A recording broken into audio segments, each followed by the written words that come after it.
Hi guys, welcome back to our YouTube channel. So in this video tutorial, I'm going to show you how to get the custom license plates in GTA 5.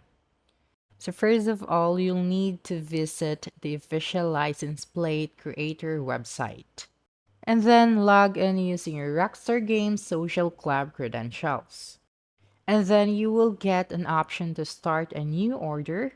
Click on it to start creating your custom license plate. Now, create your personalized license plate. You can use up to 8 characters. Both numbers and letters are allowed. Once you are satisfied, click on Next. On the next screen, you must assign the plate to one of your recently used vehicles from a drop-down menu, and then choose one and confirm your order. Now that you're in-game, go to the nearest Los Santos Customs and your chosen personal vehicle to fit the new license plate. And then you will get or receive a text message confirming you can get your custom plate. And then upon entering Los Santos Customs, you will automatically get an option to process app order for free. And finally, select it and the plate will be applied to your vehicle.